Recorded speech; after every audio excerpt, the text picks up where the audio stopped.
said, "Your son must leave." He will leave the desert and will never return. His head is filled with dreams of the future, of cement and distance. Don't take down your tent, my son. Leave, but don't take down your tent. I will sleep there, and will be waiting for you.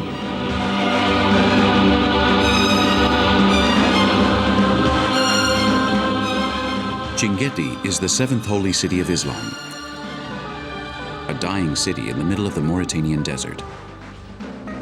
The only thing left of its splendor is the memory of a glorious past and a certain pride against the encroaching desert. For centuries, when the date harvest arrived, the nomadic families joined together in the nearby palm groves. In the last few years, the gradual abandonment of nomadic life has separated families even more, and the Getna, the date festival, is now a gathering among nomads and city people, among those who still graze in the pastures and those who have emigrated to the capital or abroad. Desert Gathering is the story of some of these reunited families.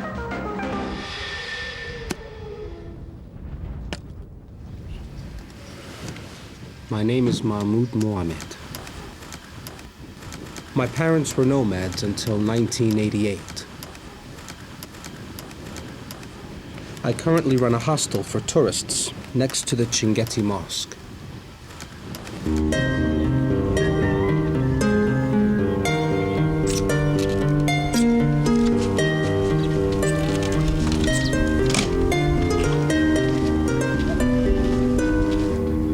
I was born and raised in the desert, although my family has always been connected to this city, which little by little is being buried by the sand.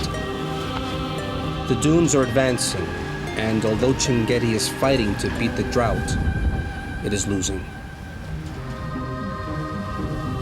But there was a time when the city was very big.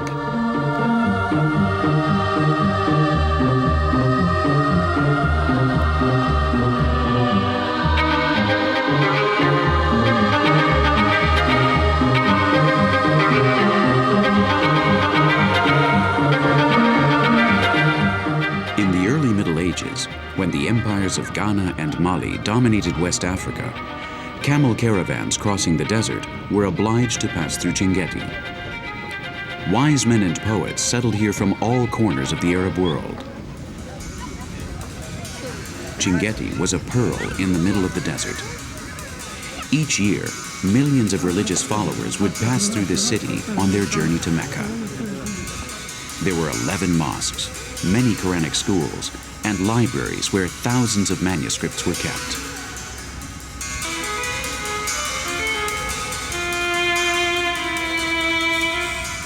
The city lives on. Barely, but it lives. The main mosque, some of the religious schools, and the books still remain. As long as the books exist, Chinguetti will stay alive. When my parents abandoned nomadic life, I went to Nouakchott, the nation's capital, to study business administration. I later returned to Chinguetti, opened the hostel, and began to take care of the library, which is the biggest treasure that my family has.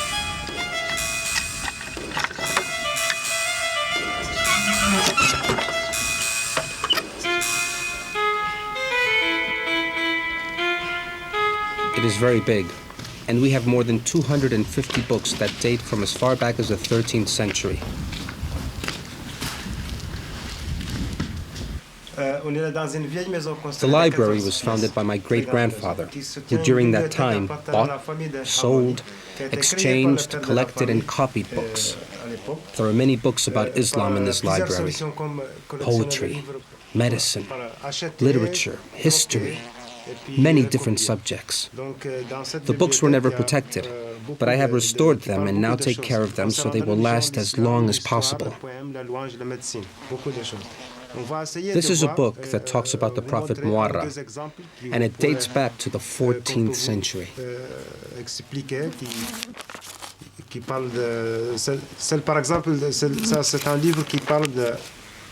La louange du prophète Mohammed date du XIVe siècle. La même chose aujourd'hui dans l'école.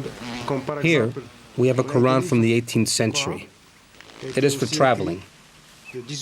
When the caravan stopped for a rest so that the camels could drink or eat, the people would take out their small Quran and would pray. Donc ça, c'est un manuscrit du Coran Karim pour les voyages. The books are kept in this old house, have been collected over the centuries during journeys around Africa. Manuscrit.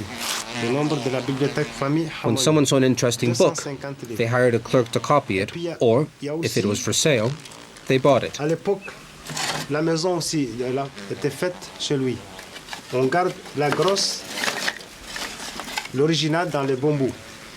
These bamboo sticks were used to transport letters in the caravans. On écrit l'acte, on donne pour la personne et puis le juge il garde l'original dans un bambou. Ça se conserve très bien. Et aussi c'est utilisé pour transporter les lettres avec la caravane.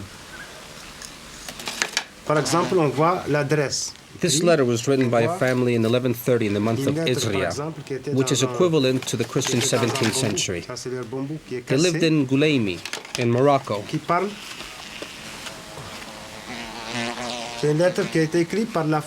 is addressed to the relatives living in Chinguetti, and it talks about the cost of the products that the caravan was carrying.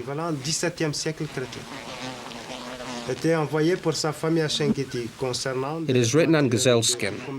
There was not a lot of paper during that time, and they used this skin to write.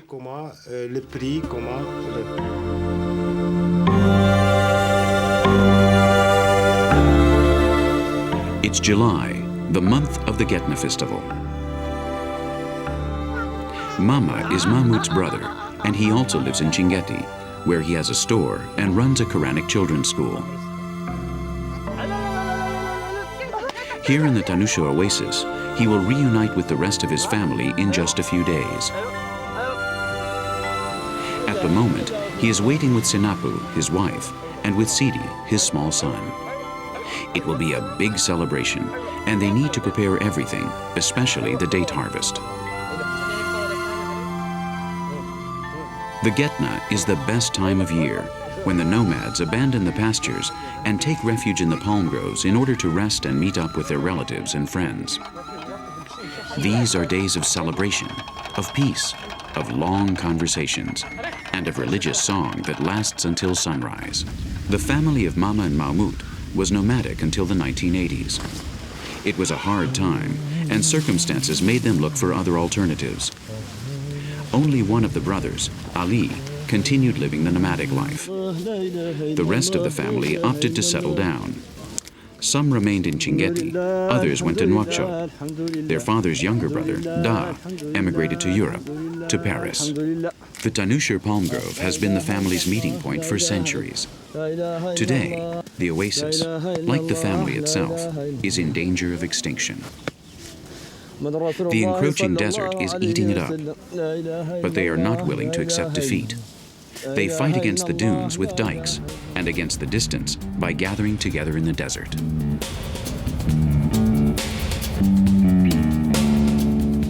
Life passes in the desert without many changes. Ali is Mahmoud and Mama's older brother. He took care of the animals when the rest of the family moved to the city. From the beginning, he lived with his wife Deda and the rest of her siblings.